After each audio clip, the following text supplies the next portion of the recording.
les questions que les entrepreneurs posent souvent à leurs comptables, il y en a plusieurs. La première, c'est est-ce que c'est pour moi aussi? Est-ce que je dois être en ordre aussi? En Belgique, la Belgique a décidé que en 2026, toutes les factures B2B belges doivent être émises de façon électronique ou doivent être des factures électroniques. Donc, important à ce niveau-là. Tout ce qui est B2B, il y a beaucoup d'entrepreneurs qui disent ah ouais non mais moi je fais B2C moi donc je ne tombe pas dans ou sous cette législation. Non, ok, mais j'imagine que vous recevez aussi des factures B2B à ce niveau-là. Donc à ce moment-là, réfléchissez surtout pas uniquement au côté d'envoi, mais également au côté de réception. Donc là, il faut certainement y aller. Et comptez qu'en Belgique, tous les entrepreneurs, il s'agit de 1,2 million environ d'entreprises en Belgique qui tombent sous cette législation. Et dès qu'il y a une facture B2B dans le processus, c'est-à-dire qu'il faut être compliant ou qu'il faut tomber sous la législation. Donc très rapidement, on y est.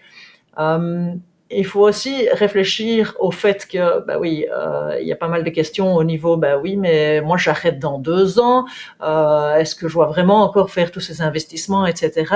Oui, c'est une loi, donc ça veut dire que la Belgique a décidé au niveau légal qu'à partir de 2026, les seules factures véridiques, donc une vraie facture, doit être sur le format électronique, c'est-à-dire que la vraie facture, ce sera la facture XML reçue ou envoyée par PayPal qui sera la facture véridique. S'il y a encore un PDF, c'est possible, mais ça n'est pas la facture véridique qui compte. Et donc, voilà, au niveau législation important aussi, c'est une obligation. Je pense que ça, c'est les questions les plus communes qu'on reçoit aujourd'hui.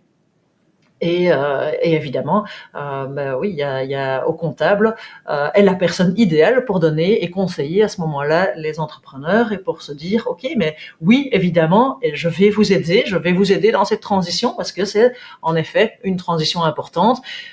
Et on peut s'imaginer que des petits entrepreneurs qui sont le nez dans le guidon et au jour le jour occupés avec leur business, qui n'ont aucun, voilà, et qui n'ont pas le temps de s'occuper de ça dans leur tête en tout cas. Même chose pour les entrepreneurs qui pensent arrêter bientôt, etc. Oui, c'est pas le changement qu'ils attendaient absolument, mais il va falloir le faire pour être en ordre de façon légale. Donc